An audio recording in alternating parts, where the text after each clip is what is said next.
Aquafina, okay. I guess we're branding Aquafina. Let me go ahead and show the label right here. Aquafina, can you see the Aquafina good? Okay. Brandon, take one, take two. Eagle All Access.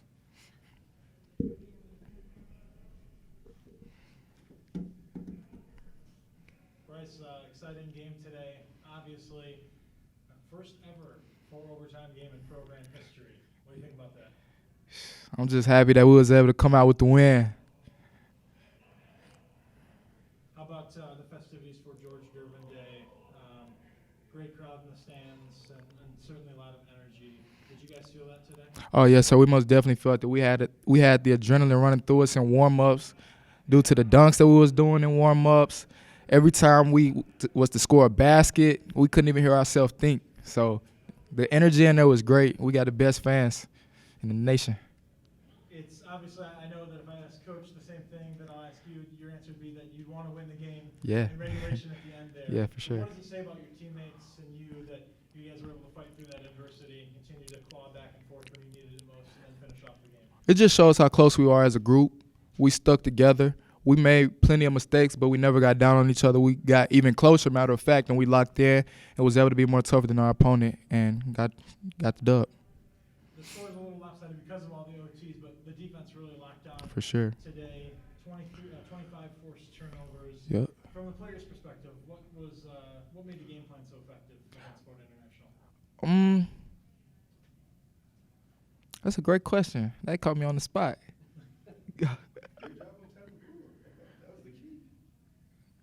I'll let you say that in your interview. But most importantly, their best player, number 0, he made it an emphasis that he was what made them go. So I wanted to take the initiative and guard him and make sure he got nothing easy and make everything difficult for him, from shots to passes to everything. Appreciate it. Oh, we good money. No.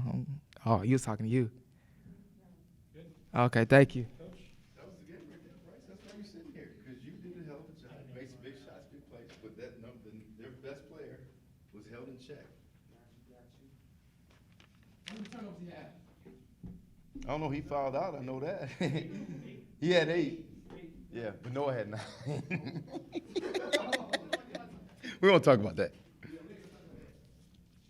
Coach, we saw you grab that microphone after the game and Yeah. give a heartfelt message to the fans in the stands. What an atmosphere today in the Convocation. Yeah. Well, not in the Convocation Center, the George Gervin Game Above Center. Today meant a lot. I think, maybe we'll look back in time and we'll look at pivotal moments and, in our history of Eastern Michigan basketball. And I think this is one that, could be one of those type of days where we get the Iceman is back. We're putting his name on this building, and we have a great crowd that's filled with energy. Our guys fought like crazy. We were able to dig out a win and squeak it out. A lot of big plays, but we showed a lot of character and a lot of resiliency during the game because there was times we could have folded, and we never did. And so that's what I'm proud about most. And to have all those things happen in one day here at Eastern Michigan, to me, it's a big deal. We'll talk about the game, obviously, though a lot of the focus today on George Gervin, and I know what he means to you and the team. Before the game even started, he was in this very room doing a few interviews and talked a lot about how he feels that Eastern Michigan he owes Eastern Michigan for everything that is of his life and how important this place was to him, what it meant. I know you share a lot of the same sentiment.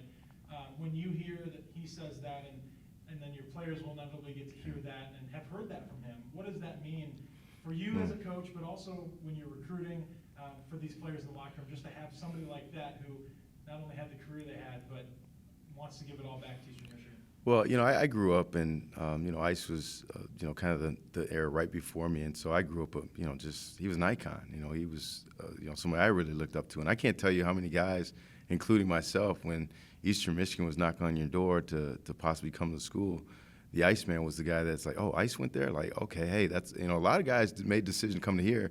Not that Eastern's a terrific school, but the Iceman played basketball here. And so he's a humble guy. To be such an icon and to be one of the top 75 great players of all time, he's so humble.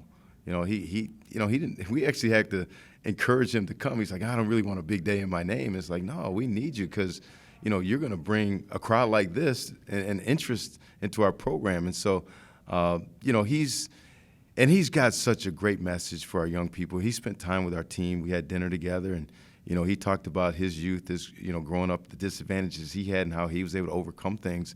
And it really resonated and touched a lot of our players. And so I think a part of this equation too is the fact that they knew it was his day, and I think they didn't want to let him down because they knew he was in the building watching.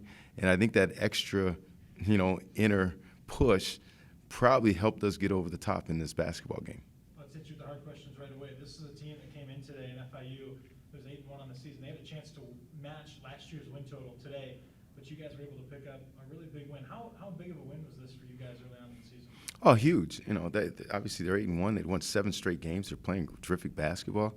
We're starting to find ourselves a little bit, especially our defense. Our defense over the last 2-3 games has been really, really good.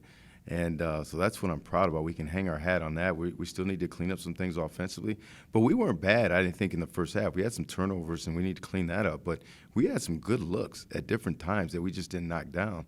But sometimes you have to win with your defense, and then you have to win with some big plays down the stretch. And so, the good thing for us is we get to have teachable moments, talk about our free throw shooting, talk about our turnovers, talk about chances to close the game out, and still talk about how, hey, at the end of the day, we got the job done and we won.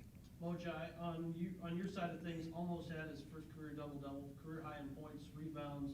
How impressed have you continued to be? Did have his first. Okay, did have his first Did have career it. double. Yeah. Looked at his performance and his growth, and how impressed have you been with him? I've seen the steady improvement.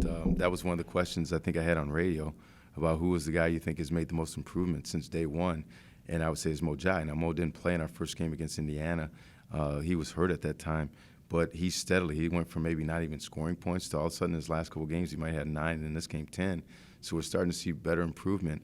And he's starting to get more comfortable. And he's learning. Like, he had a couple of times we had some rebounds in traffic, and he's got to learn how to, throw it out sometimes and repost. But he is getting good, and I do think as time goes on, he's going to be a low post presence for us, so we can throw it in there and we play through him in the low post. And we're getting there. We're not quite there yet, but I do think there's going to be a time during this season. I don't think it's going to be later in his career that we'll be able to play through him, and he'll be comfortable and be able to make good reads, good finishes, good plays around the basket for us. Last one for me. This was a team that came in top 20 in the country in defensive field goal percentage, and they really lock you down. How much does a game like this help your team's growth? You got one more non-conference game and then into conference play.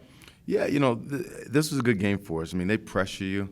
They're very disruptive. They switch a lot of things. And at the end of the day, I can't tell you how many times we're trying to shoot a shot over the 7-footer, and I'm like, guys, that's not going to work. So, again, we can learn a lot of things from it.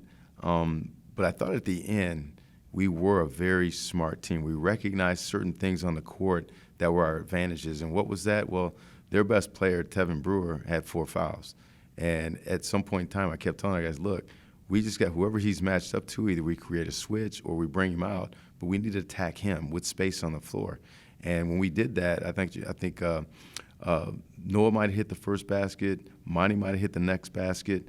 We scored multiple times in that matchup. Not that he's not a terrific player and a terrific defender. It just so happened he had 4 fouls, so he was very reluctant to get the 5th one. Good. Thank you, guys.